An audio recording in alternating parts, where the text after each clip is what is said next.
मंगलयान पर घर बसाने के आतुर मानव को अपनी औकात बता दी। क्या हो सकता है इस अशांति का सॉल्यूशन? शांति का संदेश कौन दे सकता है? अणुव्रत जीवन शैली की वर्तमान क्राइसिस में शांति का पावरफुल पैगाम हो सकती है। जी हाँ, यह हकीकत है। मैं आपको अपने लेटेस्ट अनुभव से रूबरू कराना चाहूँगी। माननीय अध्यक्ष महोदय ने अभी बनवाया है, तो उन्होंने कहा कि ये तो बहुत अच्छा अमन और चैन का पैगाम है। मुल्ला जी, मौलवी जी, कई लोग थे कि ये उर्दू में भी कश्मीर में आना चाहिए। तो साथियों, सचमुच शांति का पैगाम है अणुव्रत जीवन शैली।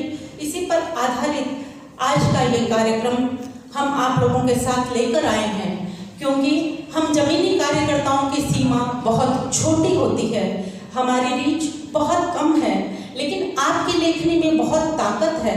जब आपकी बात प्रेस नोट में कन्वर्ट होकर ऑन एयर होती है, तो ब्रह्मांड सैटेलाइट के माध्यम से पूरे ब्रह्मांड में वायरल हो जाती है। और आज के हमारे ये प्रबुद्ध वक्ता भी ब्रीफिंग करेंगे आपसे,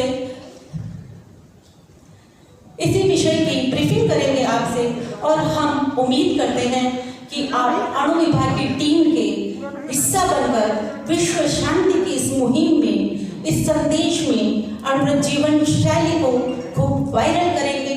और इस कार्यक्रम के शुभारंभ के लिए, अणुव्रत गीत की स्टार्टिंग के लिए मैं अनुरोध करती हूँ अपनी टेक्निकल टीम को कि अणुव्रत गीत को शुरू करें।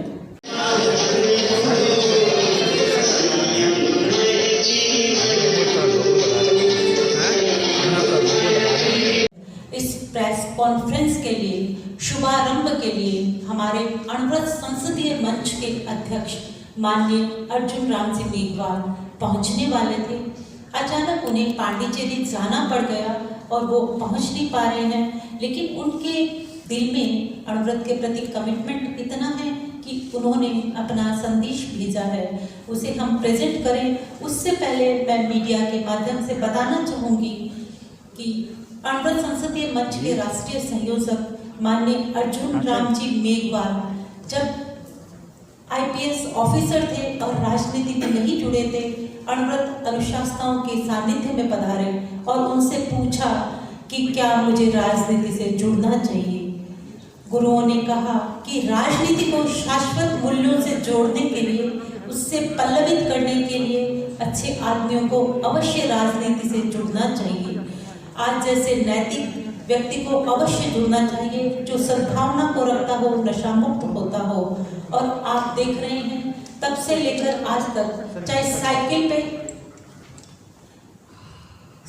पे चल के पर्यावरण शुद्धि का काम करना हो, चाहे चुनाव में नशा ना बांटना हो, चाहे सांसदों में नैतिकता के लिए संसदीय मंच की संगोष्ठियां करना हो, और बीकानेर से लेकर चेन्नई तक अणुव्रत एक्सप्रेस चला देना हो, ये काम कर सकते हैं। तो अणुव्रत संसदीय मंच के हमारे संयोजक माननीय अर्जुन राम मेघवाल केंद्रीय मंत्री, आइए सुने उनका आज के अवसर पे विशेष वक्तव्य। हमारे जीवन में भौतिकता ने ज्यादा स्थान ले लिया। जैसे कि लोग कहते हैं कि जीवन जीने के लिए, जीवन को उड़ने के लिए, जीवन के विकास के लिए दो पंखों की जरूरत होती है। एक भौतिक पंख कह सकते हैं, एक आध्यात्मिक पंख कह सकते हैं।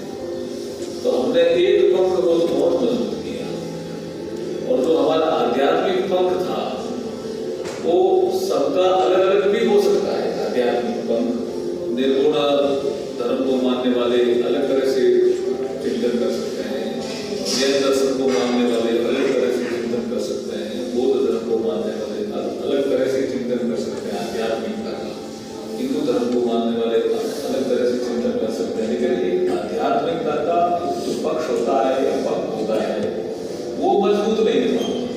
इसलिए भौतिकता आध्यात्मिकता में मेल नहीं होने से तो विकास भाव की बैलेंस मनुष्य के जीवन का है, और मनुष्य ही से ही समाज बनता है, समाज से ही राष्ट्र बनता है। इसलिए ये प्रॉब्लम राष्ट्र के विकास में नहीं आती, समाज के विकास में नहीं आती। इसको दूर करने के लिए मैं धन्यवाद देता हूँ आचार्य श्री तुलसी जी का, जिन्होंने अणुव्रत की स्थापना में सभी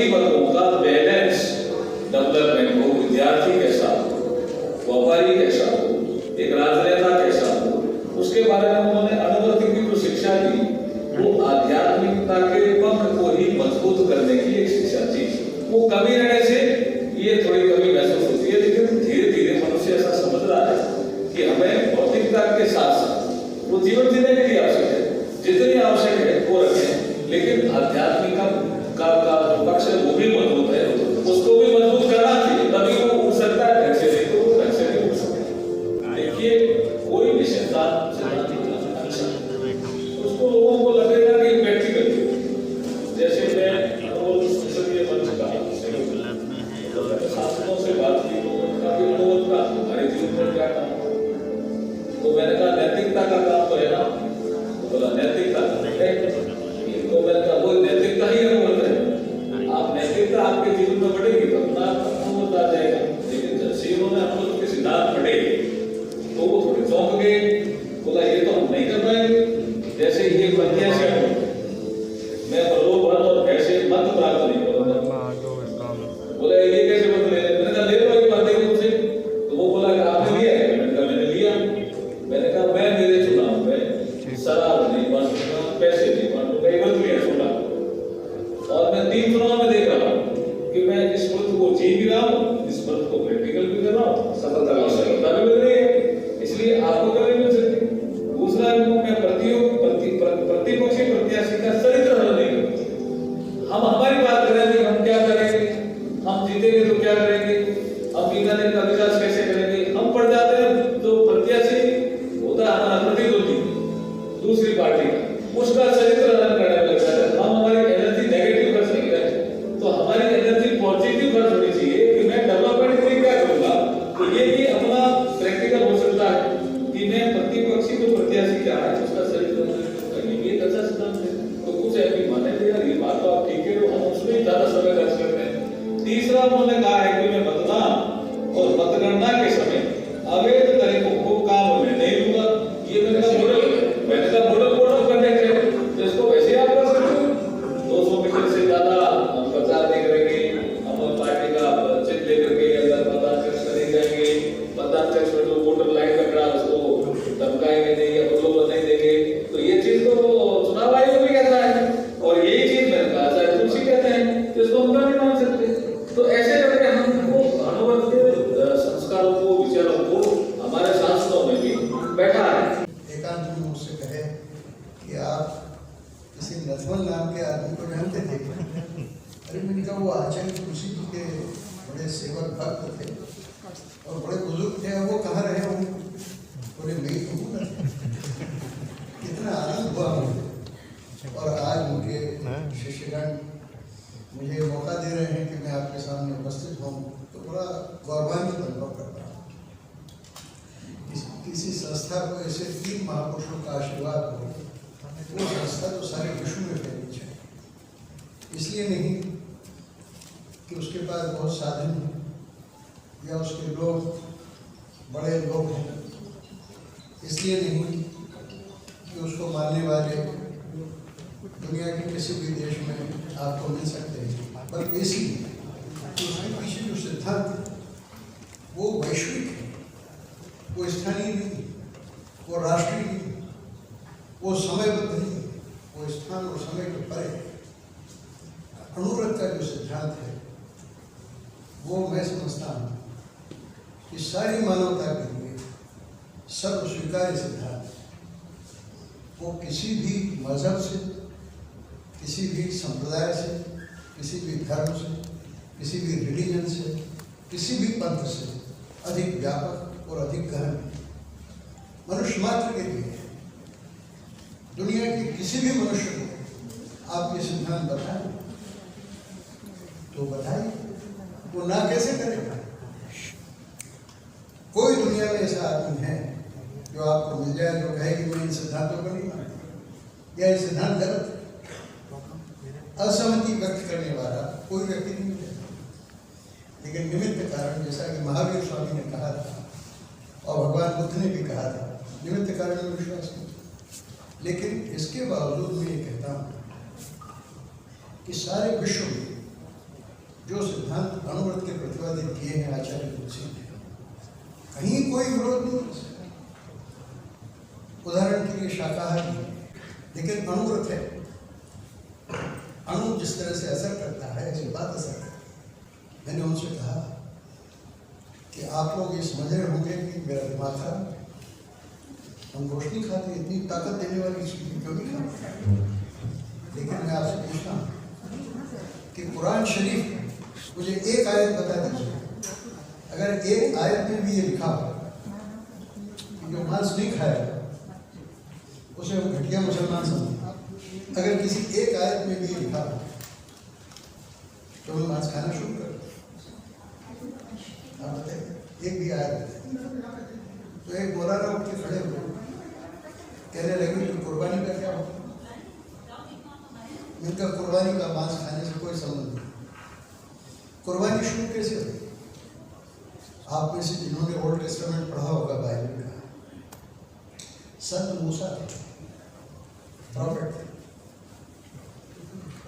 मूसा से कुछ गलतियां हो गई तो यहोवा परमेश्वर ने आकाशवाणी की कि तुम्हारी इस गलती का प्रतिकार है, तुम्हारा जो बड़ा बेटा है इसहाक, उसकी कुर्बानी करो। मूसा ने कहा कि ठीक है मैं करता हूँ।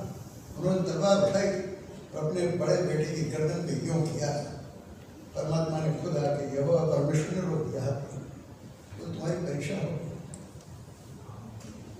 तुम पर मुझे विश्वास है कि तुम अपने पाप का प्रायश्चित करने के लिए बड़ी से बड़ी कुर्बानी कर सकते हो।